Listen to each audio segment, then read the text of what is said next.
नमस्कार, बहुत बहुत स्वागत है आपका हमारे इस खास कार्यक्रम जिसका नाम है राजनीति। आगामी लोकसभा चुनावों पर आधारित हमारे विशेष कार्यक्रम आम चुनाव 2024 राजनीति। मैं हूं निखिल सिंह।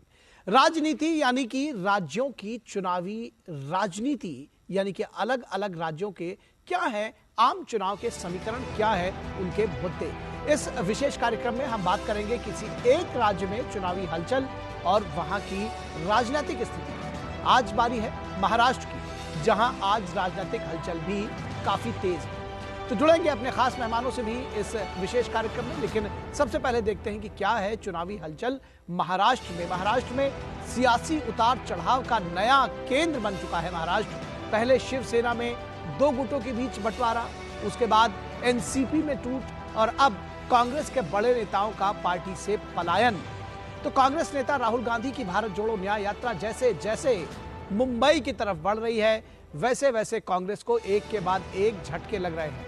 लोकसभा चुनाव से पहले पूर्व केंद्रीय मंत्री मिलिंद देवड़ा और बाबा सिद्दीकी के बाद राज्य के पूर्व मुख्यमंत्री अशोक चौहान ने भी पार्टी का दामन छोड़ दिया और उन्हें बीजेपी से राज्यसभा का टिकट भी मिल गया।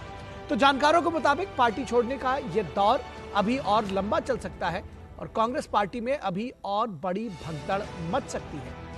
दरअसल पार्टी के भीतर कई बड़े नेता पार्टी आलाकमान से नाराज बताए जा रहे हैं। तो वहीं दूसरी ओर राज्य में भाजपा का ग्राफ लगातार बढ़ता जा रहा है। कांग्रेस से नाराज लोग भाजपा का दामन थामने में लगे हुए हैं। लेकिन आज की सबसे बड़ी खबर की बात करेंगे। फिलहाल आज की बड़ी सियासी खबर महाराष्ट्र से ही है। महाराष्ट्र विधानसभा में शरद पवार गुट को बड़ा झटका लगा है। क्या झटका लगा है? विधानसभा अध्यक्ष राहुल नार्वेकर ने अजित पवार गुट को ही असली राष्ट्रवादी कांग्रेस पार्टी माना है। चुनाव आयोग के नतीजों के बाद एनसीपी की पार्टी और चुनाव चिन्ह उप मुख्यमंत्री अजित पवार के पास जाने के बाद अब विधानसभा अध्यक्ष एनसीपी विधायकों की अयोग्यता पर उन्होंने फैसला ले लिया है। अजित पवार के पास शरद पवार से ज्यादा विधायकों का समर्थन है। कहा जा रहा है कि उनके पास 41 विधायकों का समर्थन है और ऐसे में अजित पवार ही असली एनसीपी है। अजित पवार के नेतृत्व में राष्ट्रवादियों का एक समूह राज्य में गठबंधन सरकार में शामिल हुआ है। तो यह है बदलती हुई महाराष्ट्र की राजनीति।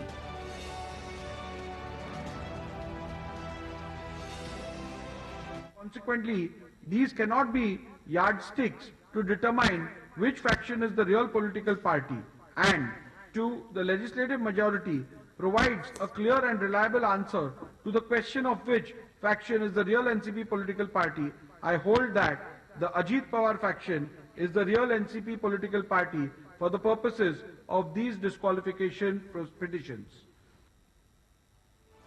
तो आपने देखा कि इस वक्त की महाराष्ट्र की सबसे बड़ी सियासी हलचल यही है कि अजित पवार गुट को, एनसीपी के अजित पवार गुट को विधानसभा में मान्यता मिली है। महाराष्ट्र भारत का दूसरा सबसे बड़ा आबादी वाला राज्य है, तो जाहिर तौर पर यह पॉलिटिकली भी उतना ही एक्टिव है और इस बीच में तो कुछ ज्यादा एक्टिव है। 2011 की जनगणना के मुताबिक महाराष्ट्र में कुल जनसंख्या जो है वो 11 करोड़ 23 लाख है। पुरुषों की कुल जनसंख्या 5 करोड़ 82 लाख है और महिलाओं की कुल जनसंख्या 5 करोड़ 41 लाख है। तो 11 करोड़ से अधिक की जनसंख्या वाले इस राज्य में निर्वाचन आयोग ने साल 2019 के अगर आधिकारिक आंकड़ों की बात की जाए तो उस दौरान जो 2019 में चुनाव हुए थे उस दौरान कुल जो मतदाता थे राज्य में वो 7 करोड़ 25 लाख थे, जिनमें पुरुष जनसंख्या 3 करोड़ 80 लाख, महिला जनसंख्या 3 करोड़ 44 लाख थी। ये मतदाताओं की संख्या है। लेकिन चुनाव आयोग की जनवरी 2024 की जो मतदाता सूची है उसके आंकड़ों के मुताबिक अगर 2024 की बात करें तो उसमें जो है ये संख्या 7 करोड़ 25 लाख से बढ़ गई है।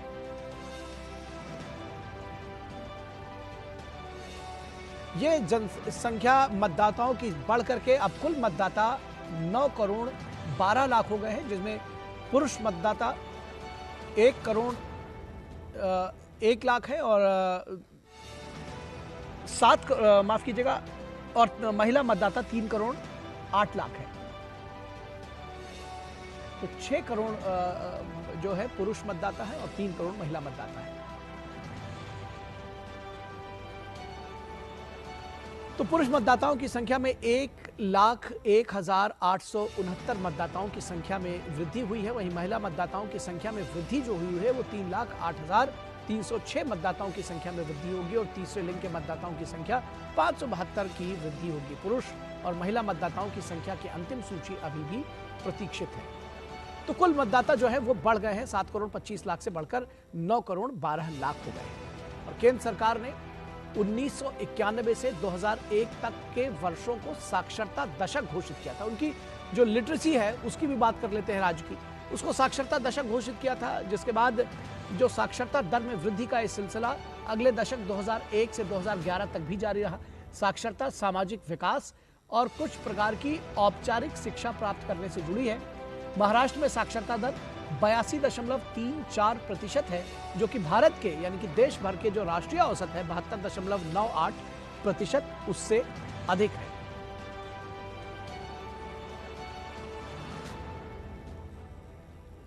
और अब बात करते हैं महाराष्ट्र के प्रमुख दलों के बारे में, जो कि विभिन्न गठबंधनों के माध्यम से चुनाव में अपनी ताल ठोकते नजर आ रहे हैं। अब ये दल जो है, ये फैक्शंस इस बीच में लगातार बढ़ते जा रहे हैं। हालांकि जो प्रमुख दल हैं बीजेपी, शिवसेना, कांग्रेस और एनसीपी, एआईएमआईएम, आरपीआई और वीबीए, लेकिन अब इसमें शिवसेना दो फाड़ हो चुकी है और एनसीपी दो फाड़ हो चुकी है। तो ये समझने की जरूरत है कि इन दलों की संख्या जो है वो बढ़ गई है। शिवसेना दो फाड़ हुई, शिवसेना एकनाथ शिंदे गुट हुआ और शिवसेना का उद्धव बाला साहब ठाकरे गुट हुआ। तस्वीरें बदल गई हैं, लेकिन इसको आप माफ करेंगे और समझेंगे। राष्ट्रवादी कांग्रेस पार्टी, शरद पवार का जो गुट है उसको शरद चंद्र पवार एनसीपी का नाम दिया गया है और राष्ट्रवादी कांग्रेस पार्टी अजित पवार टूटी है। 54 कुल विधायक थे, जिनमें से ऐसा कहा जा रहा है कि अजित पवार के साथ 41 विधायक है, ये दावा किया गया है। और अभी की जो एक खबर थी जिससे हमने आपको तारुफ कराया, जिनसे आपको बताया कि वो एनसीपी को असली एनसीपी मानते हुए मान्यता दी गई है विधानसभा में। और अब नजर डालते हैं 10 जून। तो ये कुल मिला के महाराष्ट्र की राजनीति है। इससे जुड़े हुए जो आंकड़े हैं वो हम आपको लगातार और भी अपडेट्स देते रहेंगे, लेकिन फिलहाल राज्य की सियासत की कुछ बात कर लेते हैं। किस करवट बैठ रही है सियासत, जैसा कि हमने आपको दिखाया कि 2 दल थे, अब वो 4 में विभाजित हो चुके हैं। शिवसेना और एनसीपी दोनों में विभाजन हो चुका है। इस विषय पर बातचीत करने के लिए हमारे साथ 2 खास मेहमान, अभय कुमार जो कि राजनीतिक विश्लेषक हैं, वो हमारे साथ जुड़ रहे हैं, और रोशन गौर जो कि वरिष्ठ पत्रकार हैं, वो हमारे साथ जुड़ रहे हैं। तो अभय कुमार जी बहुत स्वागत है आपका, रोशन गौर जी बहुत स्वागत है हमारे साथ जुड़ने के लिए। रोशन गौर जी, अगर आपके पास हम पहले आएं और समझने की कोशिश करें आज की जो राजनीति है, अब एनसीपी शरद पवार के पास क्या बचा, क्या भविष्य है, लोकसभा चुनाव में उनका कितना स्टेक आपको दिखता है, किस तरह से देखते हैं? देखिए, जो शरद पवार जी की ताकत थी, वो ताकत असल में अजीत पवार के पास थी। क्योंकि जब शरद पवार ग्रो कर रहे थे, जब वो अपनी पार्टी को तैयार कर रहे थे, तो उसमें कहीं न कहीं एक बड़ा रोल अजीत पवार का था। तो संगठन को अजीत पवार चला रहे थे, फेस जरूर उसमें शरद पवार का था, लेकिन असल में जो ताकत थी वो पीछे अजीत पवार की थी। तो अजीत पवार संगठन छोड़ के चले गए, अपने साथ 41 विधायक लेके चले गए। तो अब समझिए कि उनकी 2/3 ताकत चली गई है। और जो मैं आज जो अफवाह चली कि जब ये डिसीजन आया, पहले तो चुनाव आयोग ने डिसीजन दिया, उसके बाद विधानसभा अध्यक्ष ने दिया कि जो एनसीपी का पवार गुट है वो बीजेपी उसमें कांग्रेस में उसका विलय हो गया है। तो फिर एनसीपी के लीडर्स को जो सुप्रिया सुले हैं, उनकी बेटी हैं, उनको आना पड़ा, उनको खंडन करना पड़ा कि ऐसा कुछ बात नहीं है, ये सब अफवाहें हैं। तो दरअसल ये जो है साइकोलॉजिकल भी है, मनोवैज्ञानिक है कि आपकी पार्टी का एक बहुत बड़ा धड़ा, जो आपकी ताकत थी, वो टूट के दूसरी तरफ चली गई है। तो अब आपके पास जो आपके विधायक थे वो चले गए, जो आपके सांसद थे, अब उसमें भी देखना पड़ेगा कि आपके पास कितने सांसद बचे हैं, जो हमने यहाँ लोकसभा में देखा है। तो आपके पास तो जो आपकी अपनी ताकत थी वो नहीं बची गई। और फिर जो कांग्रेस के साथ जाने की जो बात चल रही थी, अभी कांग्रेस की हालत आप देखिए कि उसके जो सबसे बड़े नेता थे अशोक चव्हाण, जो इन तीनों दलों से, यानी कांग्रेस से और जो एनसीपी का गुट है शरद पवार गुट, उनसे उद्धव ठाकरे से बातचीत कर रहे थे, वही छोड़ के बीजेपी चले गए और बीजेपी ने उनको राज्यसभा दे दिया। तो इस तरह से मुझे ऐसा लगता है कि वहां इनकी ताकत बहुत कम हो गई है और मनोवैज्ञानिक तौर पर भी कम हो गई। एक तो उनकी जो संगठनात्मक ताकत कम हुई है, मनोवैज्ञानिक ताकत भी कम हुई है, और इसका निश्चित तौर पर हम 2024 का जो लोकसभा चुनाव आ रहा है उस पर इसका साफ साफ असर देखने को मिलेगा। जी अभय कुमार जी, ये जो वेस्टर्न महाराष्ट्र का हिस्सा था उस पर एक छत्र राज चला करता था, कभी एनसीपी का और शरद पवार का, और जो केन बेल्ट थी उसमें उनका एक छत्र राज रहा करता था। वो राज अब दरकता हुआ, या बल्कि कहें कि टूट गया वो किला, क्योंकि जैसा कि अभी रोशन गौर जी ने कहा कि जो उनकी ताकत थी अजीत पवार, वो ही दूसरी तरफ शिफ्ट कर गए। एक शिफ्टिंग और हुई है शिवसेना में। किस तरह से देखते हैं इस पूरे समीकरण को, क्योंकि अब जो जो पूरी राजनीति है लोकसभा चुनावों को लेकर के, और उसके बाद जो राज्यसभा के विधानसभा के चुनाव होंगे, पूरी बदली हुई नजर आएगी। समीकरण कौन किसके साथ जाएगा, कौन किसके साथ करेगा, ये बड़ा एम्बिगुअस सा दिख रहा है। जी देखिए, अगर सबसे पहले हम शिवसेना और राष्ट्रीय Congress party, nationalist Congress party के टूट की बात करें तो हम देखते हैं कि इससे पहले एक 1995 में तेलुगु देशम पार्टी में भी टूट हुआ था, जब चंद्रबाबू नायडू के साथ पार्टी का सिंबल और पार्टी का स्ट्रक्चर रह गया था और पार्टी के पैटर्न जो एनटी रामाराव थे उनके साथ उनको अलग पार्टी बनाना पड़ा। वही हाल यहाँ शिवसेना का, उद्धव ठाकरे गुट का और शरद पवार साहब का हुआ है। तो ये तो बात रही। अब हम आपको बताएं कि बेस जो क्रक्स है, बेस जो पावर था पार्टी का, जो मेन स्ट्रेंथ था, ये जो नई मतलब ओल्ड पार्टी के साथ राज गई, जो अजित कुमार जी के साथ और एकनाथ शिंदे जी के साथ राज गई है। और अब कुछ ऐसी बनती हुई दिख रही है कि अब बीजेपी का जब लोकसभा चुनाव में एकनाथ शिंदे शिवसेना के साथ और एनसीपी के साथ जब एलायंस होने जा रहा है तो उनका कार्डर और उनका बेस स्ट्रेंथ एनडीए के लिए काम करेगा, एनडीए के साथ काम करेगा, तो इसको एक नई ऊर्जा मिलती हुई दिख रही है। अभी मैं बताऊं कि लोकसभा में यूपी के बाद, उत्तर प्रदेश के बाद अगर भारत में किसी राज्य में सबसे ज्यादा सीटें हैं तो महाराष्ट्र में 48 सीटें हैं, और पिछले 2 लोकसभा चुनाव में 41 सीटें एनडीए वहां से जीत रही है। तो एनडीए का वहां बहुत ज्यादा पावर है, एनडीए का बहुत कुछ स्टेक पर है। बीजेपी और एनडीए को जो बहुत बड़ी बहुमत 2014 और 19 में मिला, उसमें महाराष्ट्र का बहुत बड़ा योगदान है। तो बीजेपी या एनडीए किसी भी कीमत पर वहां कमजोर नहीं होने देना चाह रही थी, नहीं होने देना चाहती है, काफी कौशल होकर काम कर रही है। और इलेक्शन के पहले 6 महीना पहले अगर इन दोनों दलों का बीजेपी को समर्थन मिला, बीजेपी के पावर को बढ़ा रहा है, बीजेपी के इसको बढ़ा रहा है, रुतबा को बढ़ा रहा है, तो हम एक्सपेक्ट कर सकते हैं कि बीजेपी अच्छा परफॉर्मेंस के लिए कर रही है। तो देखिए आने वाले समय में उत्तर यूपी हो या मराठवाड़ा रीजन हो या विदर्भ रीजन हो, जहां शिवसेना का प्रभाव रहा है, तो वहां पर हम मान के चल सकते हैं कि बीजेपी और अभी वाली टीम जो है अच्छा करने की संभावना रहेगी। जी जी जी जी बिल्कुल। रोशन गौर जी, आपने देखा कि पिछली बार जब शिवसेना के साथ मिलकर चुनाव लड़ा था तो भी एक जिस तरह से अभी अभय जी ने कहा कि अधिकांश जो सीटें थी 40-41 सीटें जो है वो लेकर के आई थी ये पार्टियां, लेकिन अब जो है समीकरण बदल गए हैं, वो दौर बदल गया है। हालांकि उद्धव ठाकरे ये कहते हुए नजर आ रहे हैं, आपने भी सुना होगा कि वो कह रहे हैं कि हमारी कोई ऐसी मंशा नहीं थी, और वो जो उनके स्टेटमेंट्स हैं वो कहीं कहीं बदले हुए सुर नजर आ रहे हैं। लेकिन बदले हुए समीकरण में आपको लगता है कि बीजेपी कुल मिलाकर अब कितनी और लीड ले रही है, किस तरह से स्ट्रेंथन आप उसको और देख रहे हैं, क्योंकि विपक्ष जो है वो बिल्कुल बिखर चुका है। बिल्कुल, देखिए वहाँ 48 सीटें हैं, और ये बात सही है कि उत्तर प्रदेश के बाद नंबर 2 ज्यादा सीटें वो महाराष्ट्र में।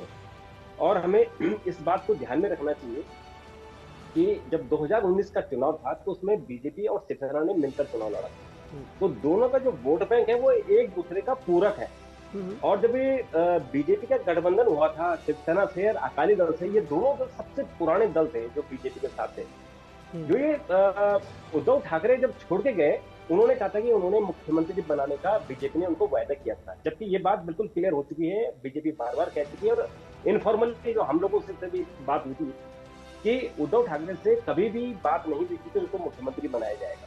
तो एक तो वो मुख्यमंत्री बने, तो राज्य में जो छवि गई कि इन्होंने अपना वायदा तोड़ा, यानी जो प्रदेश के लोगों ने उनको वोट दिया था कि बीजेपी के साथ मिलकर आप एक गठबंधन की सरकार बनाइए, आपने उसने वो गठबंधन तोड़ा, उसका एक नेगेटिव एक इम्पैक्ट गया। ऊपर से उन्होंने कांग्रेस के साथ गठबंधन किया जिसके कि बाला साहब ठाकरे बहुत ही विरोधी थे, इसका भी नेगेटिव इम्पैक्ट गया। उसके बाद उनकी पार्टी टूटी, तो जो मेजर पोर्शन था वो एकनाथ शिंदे के साथ आ गया है, और इधर अजीत पवार गुट इधर एनडीए के साथ आ गया है।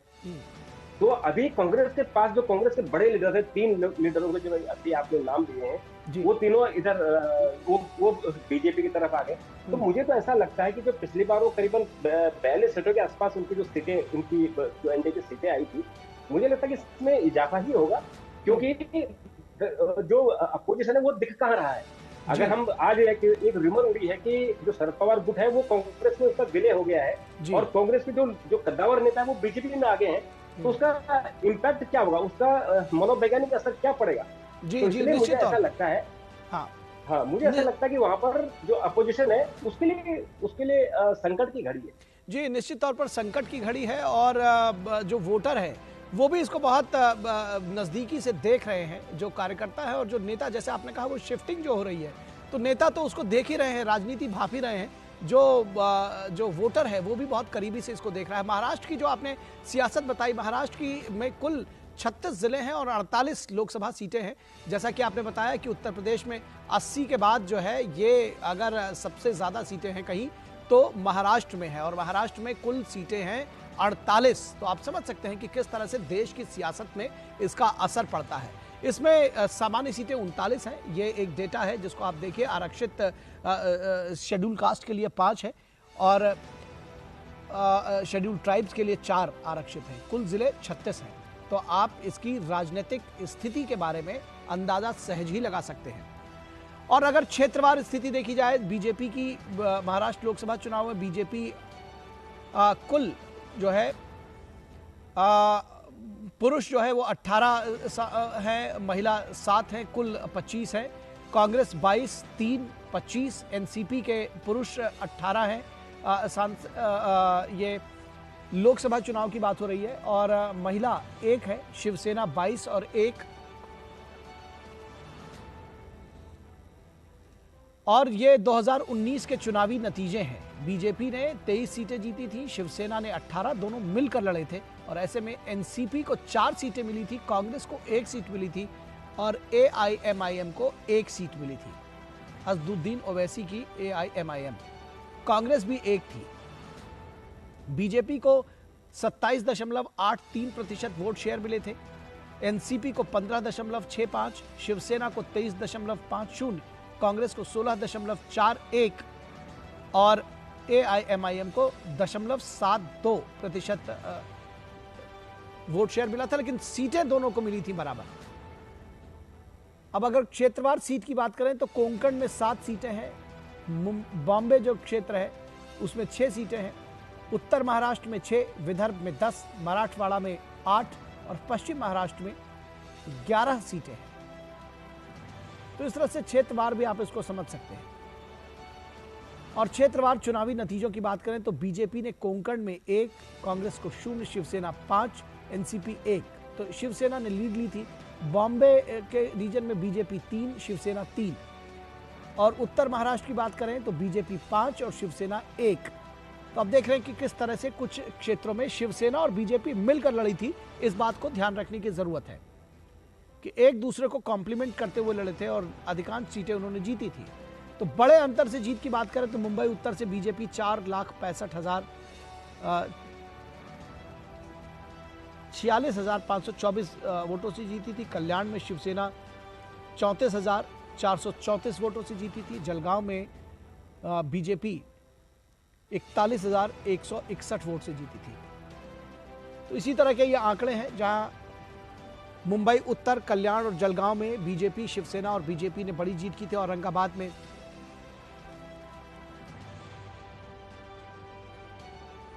तो ये कम अंतर से जीत है, जो 5,000 से कम के अंतर की जीत रही है। एक 4,000 के अंतर की जीत है। रायगढ़ की जीत जो है वो बड़ी जीत है, 31,000 की जीत है। अमरावती की निर्दलीय एक प्रत्याशी 36,000 वोटों से जीता था।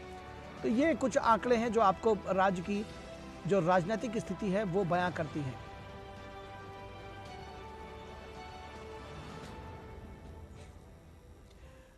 और एक बार फिर चलेंगे, हमारे साथ 2 खास मेहमान अभय कुमार और रोशन गौर जुड़े हुए हैं।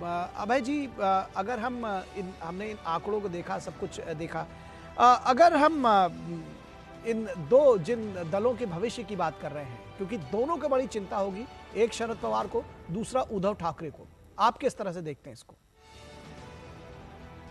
जी बिल्कुल, दोनों के लिए डू और डाई का बैटल है, शरद पवार जी के लिए हो या उद्धव ठाकरे के लिए हो, दोनों के लिए, क्योंकि उनका पार्टी का जो मेन बेस है वह लगभग समाप्त हो, मतलब मेन पार्टी के साथ रह गया, उनको नई दल बनाना पड़ा, और नए दल बनाने के बाद उनको नए नाम के साथ, नए सिंबल के साथ दल बनाना पड़ा है। तो उनके लिए चुनौती और भी है कि उनको अपना सिंबल भी पब्लिक के में लेके जाना है, जनता के बीच में अपने नए ढंग से उम्मीदवार भी उतारने हैं, तो उनको बहुत ज्यादा मेहनत करने की जरूरत है। तो उनके लिए तो बहुत कुछ है। मैं एक बात कांग्रेस के लिए बता रहा हूँ कि कांग्रेस में जो नेता लोग जो पार्टी को छोड़ के जा रहे हैं, उसके बहुत सारे कारण हैं, लेकिन एक जो महत्वपूर्ण कारण है कि उसका पिछले बार कांग्रेस को एक राज्यसभा की सीट वहां से मिली थी, और कांग्रेस पार्टी ने उत्तर प्रदेश के इमरान प्रतापगढ़ी को वहां से राज्यसभा का सांसद बनाया था जी। अमूमन हम लोग देखते हैं कि पार्टी को जब 3-4 राज्यसभा की सीट एक स्टेट से एक समय में चूज करना पड़ता है, तो 2-3 लोकल के साथ एक बाहर के कैंडिडेट को पार्टी डालती है। लेकिन कांग्रेस पार्टी ने एक सीट को इमरान प्रतापगढ़ी वहां पर लोकल नेताओं के बावजूद, जैसे कि अशोक चौहान थे या मिलिंद देवरा थे या बहुत सारे नेता थे जिनको राज्यसभा के लिए एक्सपेक्टेड थे, लेकिन उनके दावेदारी को नजरअंदाज करके पार्टी ने मिलिंद देवरा को या इमरान प्रतापगढ़ी को वहां से उतारा था। इसलिए कांग्रेस के काडर्स में या कांग्रेस के नेताओं में बहुत एक प्रकार की एक मतलब डिसइल्यूजन, वो लोग दुखी थे। तो उसका कहीं ना कहीं असर आप देखने को मिला है कि मिलिंद देवरा पार्टी छोड़ के जा रहा है, अशोक चौहान छोड़ के चले गए, और भी कुछ नेता अगर आने वाले समय में छोड़ दे तो आश्चर्य की बात नहीं होगी। इसके बहुत सारे कारण हैं, लेकिन कांग्रेस नेतृत्व का जो रोल रहा है कि इमरान प्रतापगढ़ी को वहां से उतार देना, छत्तीसगढ़ में कांग्रेस पार्टी को 2 राज्यसभा की सीटें मिली, राजीव शुक्ला और रंजीता रंजन को वहां से उतार देना, मतलब कि आप लोकल के नेताओं के स्टेट को नजरअंदाज करके जब आप बाहर के नेताओं को वहां पुट करोगे तो फिर उसका अच्छा असर नहीं जाता है, और उसका असर आज हम लोग को देखने को मिल रहा है। तो कांग्रेस पार्टी या फिर वहां पर उन लोग का मतलब उन लोग के लिए काफी मेहनत करने की जरूरत है। बीजेपी ने अपना कुर्बा या तो बनाए रखा है या बड़ा किया है नए नए दलों के साथ, नए इन लोगों को जोड़ करके, तो बीजेपी के लिए वहां अच्छी स्थिति दिख रही है, लेकिन इन लोगों को काफी मेहनत करने की जरूरत है। हाँ, एक बात और, AIM की मैं बात करूं एक लाइन, तो AIM ने पहली बार अपना हैदराबाद सीट से बाहर जाकर औरंगाबाद, और महाराष्ट्र का औरंगाबाद नाम की एक सीट लोकसभा की बिहार में भी है, जी। लेकिन मैं महाराष्ट्र वाला औरंगाबाद सीट जीता था, और फिर इस बार ओवैसी ने घोषणा किया है कि मैं 3 सीट हैदराबाद, औरंगाबाद, महाराष्ट्र और बिहार का किशनगंज सीट पर पूरा फोकस करूंगा। तो देखिए कि पिछले चुनाव में ओवैसी की पार्टी पहली बार अपने गढ़ हैदराबाद से बाहर जीती, तो महाराष्ट्र का औरंगाबाद सीट जीता। तो ये भी है कि आने वाले समय में वहां क्लेम और काउंटर क्लेम चलते रहे। जी, निश्चित तौर पर। और आपने देखा होगा, हालांकि कांग्रेस का वोट शेयर 16% से ज्यादा था, और AIM का 1 से भी कम था, उसके बावजूद जो सीटें जो दोनों को एक मिली थी, ये राजनीति का एक तरीका है किस तरह से सीटें मिलती है। बहरहाल रोशन गौर जी, एक चैलेंज क्या बीजेपी के लिए है, क्योंकि अब आपने देखा कि दोनों तरफ के जो बड़े धड़े हैं वो टूटकर बीजेपी के साथ मिलकर सरकार उन्होंने बनाई है, लेकिन अब सीट शेयरिंग होगी। अब जो पार्टियों की जो जिसको कहते हैं कि कहीं ना कहीं जब आप वार्ता की मेज पर आते हैं तो सभी को बड़ा शेयर चाहिए होगा। कितना बड़ा चैलेंज बीजेपी के लिए है ये सीट शेयरिंग आने वाले महाराष्ट्र के चुनाव में? देखिए, एक बात तो आपको स्पष्ट माननी पड़ेगी कि बीजेपी नेशनल पार्टी है, और नेशनल पार्टी का जो प्रभाव होता है वो राष्ट्रीय स्तर का प्रभाव है, और जो ये दोनों दल उनके पास आए हैं उनका प्रभाव छोटा है। अगर हम वोट परसेंटेज की बात करें तो बीजेपी को 2019 में यहाँ 27% वोट मिली थी, और हम इनकी एनसीपी की बात कर लें तो करीबन 15-16% था, और इनको जो उद्धव ठाकरे वाली पार्टी उनको करीबन 23% का उनका वोट था। तो ये भी टूटा होगा, क्योंकि 2 अगर गुट बने तो कुछ तो टूटा होगा। तो इसलिए इसी अनुपात में सीटों का बंटवारा होगा, यानी बीजेपी का शेयर ज्यादा होगा और इन दोनों दलों का शेयर कम होगा। इसमें हो सकता है कि एक आध पार्टी और आएगी शायद, जैसा कि आरपीआई है। हाँ, आरपीआई उनकी पार्टनर अभी भी है जी। हाँ, तो वो भी, हाँ, उनको भी एक शेयर देना पड़ेगा। वो अपनी सीट चुनाव लड़ते हैं और उनका भी करीबन 1-1.5% उनका वोट रहता है। और ये भी हो सकता है कि विदर्भ में इनको जो वहाँ की किसान पार्टी है उसके साथ में इनको गठबंधन करना पड़े, क्योंकि बीजेपी इस वक्त कहीं से भी कोई ऐसा मौका या ऐसी चूक नहीं करना चाहते कि जहां फिर पछतावा हो कि हमने ऐसा कर देते तो ज्यादा अच्छा होता। तो इसलिए बीजेपी का जो शेयर है वो ज्यादा होगा और इन दोनों का शेयर कम होगा। और मुझे लगता है कि जो इस वक्त मनोविज्ञान है उसमें मुझे ऐसा लगता है कि ये दोनों दल जो एनसीपी का गुट आया है और जो शिवसेना का गुट है, इन मुझे नहीं लगता कि ये जिद पर अड़ेंगे कि हमको इतना ही चाहिए। जी सीधा सीधा मालिक 50% बीजेपी के पास रहेगा और बाकी 50% जो एनडीए के बाकी घटक दल होंगे। तो बिगर शेयर कहीं ना कहीं बीजेपी के पास मिलने वाला है, ये आकलन है रोशन गौर जी का और ये मुझे भी सही लगता है। फिलहाल बहुत शुक्रिया रोशन गौर जी आपका और अभय जी आपका हमारे साथ जुड़ने के लिए। हमारे साथ अभय कुमार जी और रोशन गौर जी जुड़े हुए थे, बहुत शुक्रिया आप दोनों लोगों का। और आम चुनाव 2024 राजनीति महाराष्ट्र का आज हमने विशेष खंड लिया और महाराष्ट्र के बारे में चर्चा की। इस कार्यक्रम में बस इतना ही। कल फिर किसी एक नए राज्य के बारे में लेकर हाजिर होंगे, चर्चा और करेंगे, जानेंगे क्या कुछ है वहां की राजनीति। नमस्कार।